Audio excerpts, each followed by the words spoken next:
കൂപ്പുകരങ്ങളോടെ യാൽത്താരയിൽ എഴുന്നള്ളിയിരിക്കുന്ന ഈശോയെ കണ്ട് ആരാധിച്ചുകൊണ്ട് നമുക്ക് പ്രാർത്ഥിക്കാം. പരിശുദ്ധ പരമ ദിവ്യകാരുണ്യ നാഥനായ ഈശോയ്ക്ക് എന്നേരവും ആരാധനയും സ്തുതിയും പുകഴ്ചയും ഉണ്ടായിരിക്കട്ടെ.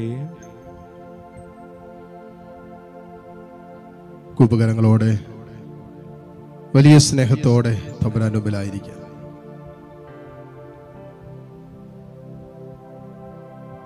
നിന്റെ ജീവിതം തമ്പുരാന്റെ മുമ്പിൽ എളിമയോടെ സമർപ്പിച്ചാണ് പ്രാർത്ഥിക്കുക. ഇങ്ങനെ ഒരു ആഗ്രഹം കൂടി ഈശോയോട് പറ.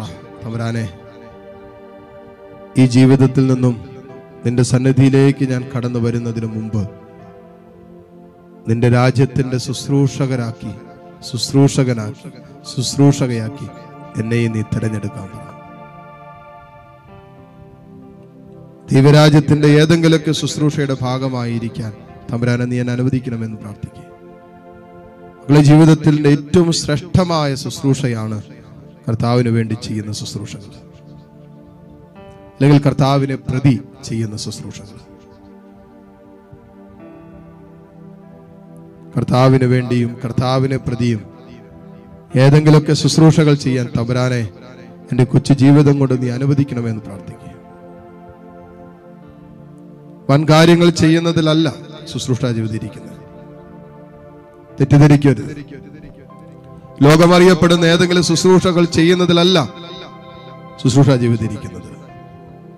മറിച്ച് കൊച്ചുത്രേസ്യ പുണ്യവതി പറയുന്നത് പോലെ ചെറിയ കാര്യങ്ങളിൽ വലിയ സ്നേഹത്തോടെ, ഈശോയോടുള്ള വലിയ സ്നേഹത്തോടെ, തീവ്രമായ സ്നേഹത്തോടെ ചെയ്യുന്നതിലാണ് ശുശ്രൂഷ ജീവിതം ഇരിക്കുന്നത്, യഥാർത്ഥ സ്നേഹം ഇരിക്കുന്നത്.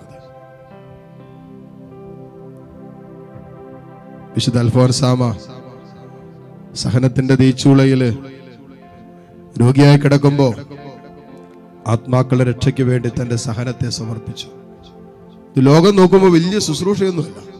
പക്ഷേ തന്റെ അനുദിന ജീവിതത്തിന്റെ എല്ലാ സഹനങ്ങളെയും അനേകം ആത്മരക്ഷയ്ക്ക് വേണ്ടി മാറ്റിവെക്കുമ്പോ അത് ദൈവരാജ്യത്തിന്റെ മുമ്പിൽ കർത്താവിന്റെ കണ്ണുകളിൽ വലിയ ശുശ്രൂഷയാണ്. അതുകൊണ്ടാണല്ലോ സ്വർഗം ആ ശുശ്രൂഷയെ മാനിച്ചതും ഇന്നും മാനിച്ചുകൊണ്ടിരിക്കുന്നത്.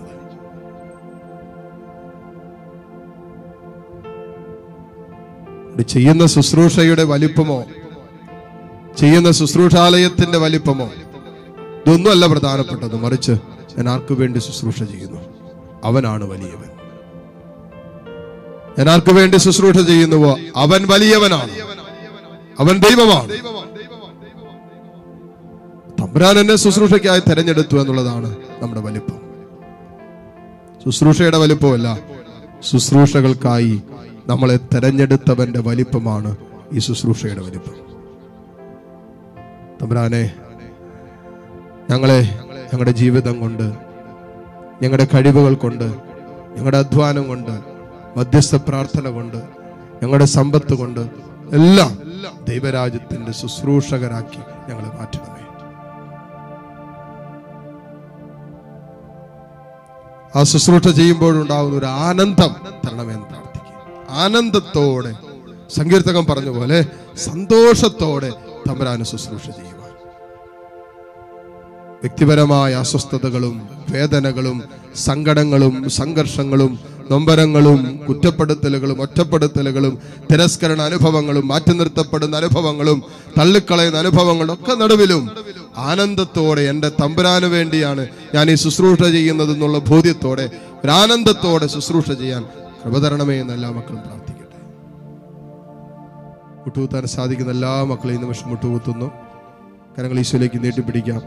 നിങ്ങളുടേതായ ആഗ്രഹങ്ങളെയും സ്വകാര്യ ദുഃഖങ്ങളെയും വേദനകളെയും കർത്താവിന്റെ കാരുണ്യത്തിൽ ചേർത്ത് വയ്ക്കാം. ദൈവം കരുണാമയനാണ്, അവൻ കരുണ കാണിക്കുന്നവനാണ്, അവന്റെ വിശ്വസ്തത ോളം നിലനിൽക്കുന്നതാണ്. ആ വിശ്വസ്തനായവന്റെ കരങ്ങളിലേക്ക് നിങ്ങളുടെ ജീവിതത്തെയും നിങ്ങളുടെ ശുശ്രൂഷാ ജീവിതത്തിന് വേണ്ടിയുള്ള ഒരു ആഗ്രഹത്തെയും തമ്പുരാന്റെ കരങ്ങളിലേക്ക് സമർപ്പിച്ച് സ്തുതിച്ച് പ്രാർത്ഥിച്ചുകൊണ്ട് ഈശോയുടെ ആശീർവാദം നമുക്ക് സ്വീകരിക്കാം. പരിശുദ്ധ പരമമാ ദിവ്യകാരുണ്യമേ, എന്നുമെന്നും അങ്ങേക്കാരാധന. പരിശുദ്ധ പരമമാ ദിവ്യകാരുണ്യമേ, എന്നുമെന്നും അങ്ങിക്കാരാധന.